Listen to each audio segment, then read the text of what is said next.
They're Israelites, Paul says, and explains what that means. They have the position of a son. They have the glory. They have the covenants. To them belongs the giving of the Torah, and now he goes on and says, to them belongs the worship service. I think that's a challenge, because I've never seen that Christians went, that I've never seen doesn't mean that it never happened, but I haven't seen that Christians went and learned the Jewish synagogue service and said, listen, here it's written in my New Testament that you have the service, you Jews, and I want to learn, first of all, what you're doing. We come and criticize very easily. But Paul says, to them belongs the worship service. The Jewish synagogue service, not only in its names of the individual parts, of the liturgical parts, but also in terms of content, goes back to the Levitical sacrificial service in the temple. And if I look at the Bible, I have to say that this is the only form of worship that can be traced back to explicit instructions by God Himself, recorded in writing, down to the last detail in Torah.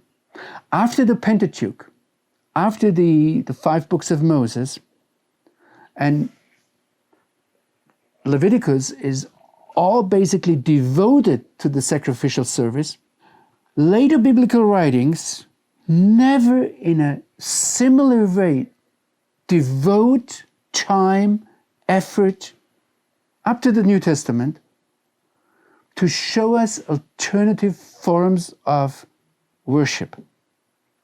Neither Jesus, nor the apostles, nor the early church ever fundamentally distanced themselves from the worship of the Israelites. It's true the temple was destroyed, and I don't think that that is a coincidence. But there was never, from a New Testament point of view, a clear cut.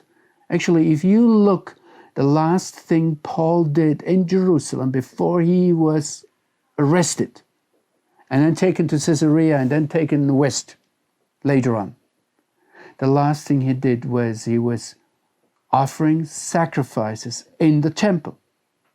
And it was never questioned that that was right.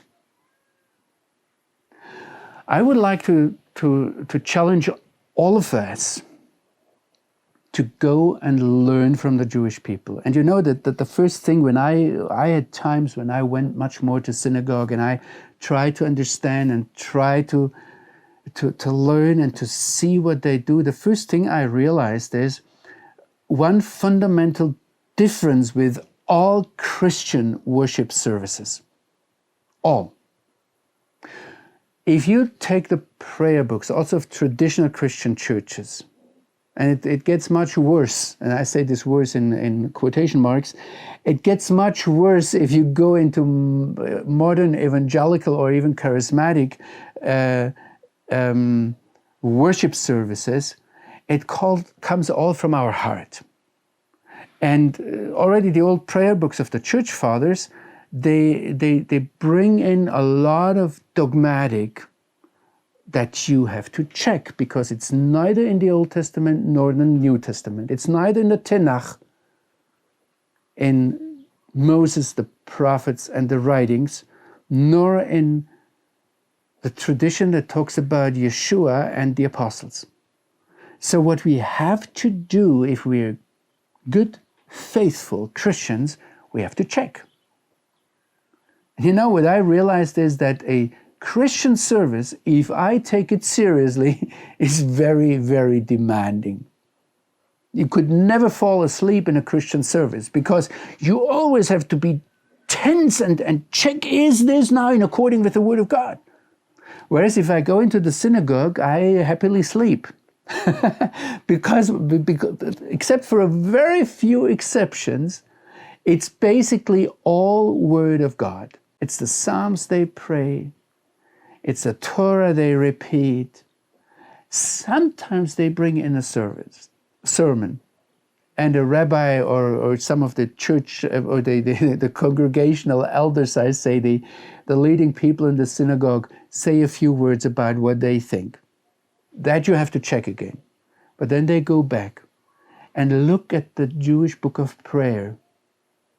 I checked it actually some time ago for the very fact whether it tells us that we have to deserve to work for our righteousness. No, it emphasizes the reformational, I say now, bottom line, that it's all sola gratia, all solely by grace.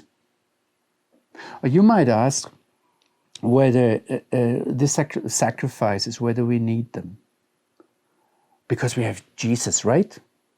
We don't need sacrifices anymore. Look into the Bible and you will find, for example, at the end of book of Zechariah, that in the end time, after Messiah's feet stand on the Mount of Olives, there will be sacrifices. Otherwise, it doesn't make sense that the sacrificial instruments and plates and whatever bowls they have there will not be enough in Jerusalem. So there will be sacrifices then. And I asked myself, why should they be there, until I attended the sacrifice of the Passover lambs of the Samaritans. I just want to leave that as a final thought. They actually do it literally. Just before Passover, a week before, they take in a perfect lamb and have it in the family, as it is written. And you know what happens to the children when they have a lamb? There is a bondage. And they look into his eyes and they know how wonderful this lamb is. And I saw it there. And then on the Passover evening, on the Seder evening, the father of the family has to take the knife. He cannot hand it over to the butcher and say, get the sausages and back to me, where you don't see anything more. No, the father has to do it. He has to kill the sheep in front of his children. Now, this would be a long story to explain to you, and it's an exciting story. I just want to tell you that was the most breathtaking evangelism campaign I ever experienced, because I suddenly saw it in front of my eyes, what the sacrifice meant for the Father to slaughter the lamb, to bring it, to offer it for me. What we do in the Lord's Supper, where you get a piece of bread and a little bit of wine or grape juice or whatever, it's not the same.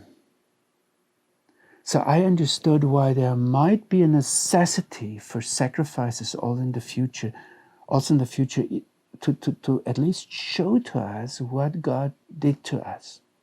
Now, I just wanted to trigger some thoughts. What Paul says is, they are Israelites. If you want to know how I want to be worshipped, says God, go to them, ask them.